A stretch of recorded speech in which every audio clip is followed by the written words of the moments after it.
Hey everybody, it's Jang here with a look at a LEGO City set. This is the Training Jet Transporter. It comes with 448 pieces with 3 minifigures. Here's how the transporter and plane go together. The plane's wings just fold up on the sides.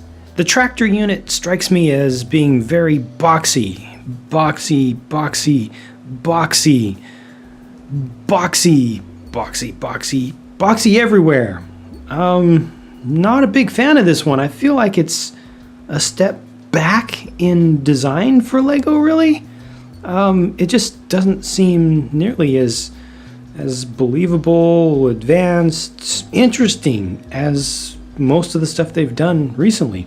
I do like the inclusion of the big air intakes, but the smokestacks are just very plain, and this section back here is also very, very plain. You take the trailer off that, and I don't know what's up with the little trans red piece down on the bottom. This is just, I don't know, it doesn't seem fully developed. Almost feels like it was trying to be part of a creator set where they had a limited number of parts that had to be used for several different things, but this to me is just not particularly attractive.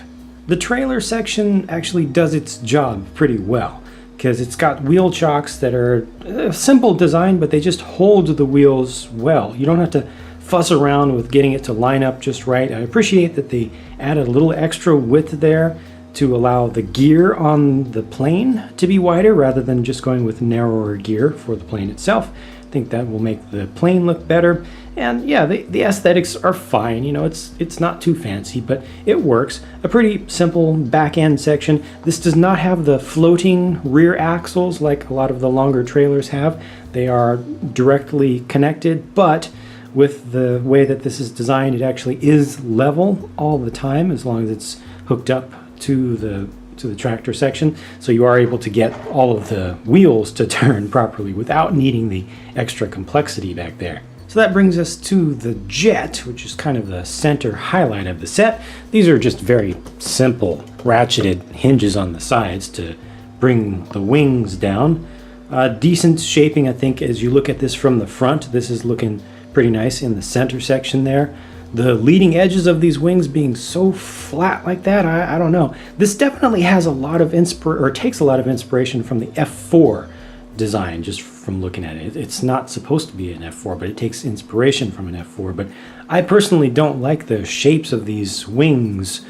As you look at that from the top, see, it's very bird-like. It's not very jet-like, how they're just so horizontal at the leading edges. I do like how the nose is shaped up. Back here, a little bit of greebling. You've got your engine intakes on the sides, although I don't know if these are supposed to be the engine intakes, like again on an F4, or if these are supposed to be them. I think that it makes more sense for the black vertical strakes to be them, but I'm glad that they put a couple of little textured pieces in there just to break things up a little bit. It's pretty smooth going back to the back, and the back section I think is fine. A little bit bulky around there, but no, that doesn't bug me at all.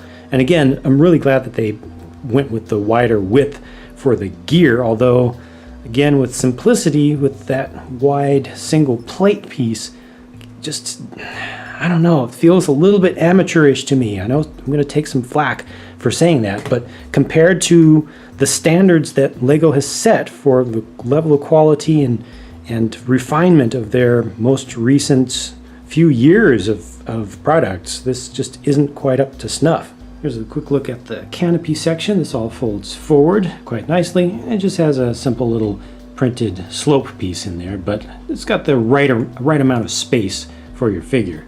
This little ground service vehicle ends up being my favorite component of the set. This I like completely. I like its proportions, the color scheme. I'm always a fan of that. But the person stands up. Would have been nice to have a little bit of room between the fuel tank there and the person, but that's just for the sake of safety. Has a few spots that allow you to hook up the minifigure attachments, so you've got the 2 signaling lights and then the multi-tool on the back of the wrench with the bar at one end. Yeah, this is looking nice. I definitely like this. The figures up close are a ground crew member, the astronaut or astronaut in training, and the truck driver. Of course, you can swap around the heads to give them different roles as you like, but these are pretty straightforward figures. Just take a look at the couple that have the prints on the back. None of these have alternate faces. To sum things up, I can't recommend this set. I know some folks are going to hate me for saying that, but I just have to share what I feel about what I see. This set feels like it's 10 years old or more. It's just not up to par with the current standards and aesthetic and look and way that things are built even, I'd say. I like the theme, I like the subject matter, I like what it's about, I like what they were going for, but I just don't like the execution. Let me know what you think about the set and its components by leaving your own honest feedback down in a comment. It's always good to see what other folks think about the sets. Thank you for taking the time to watch the video. I hope that I showed you at least everything that you wanted to see here, regardless of whether you agree with my opinions, and I hope that you'll come back to check out my next video because it's on the way very soon.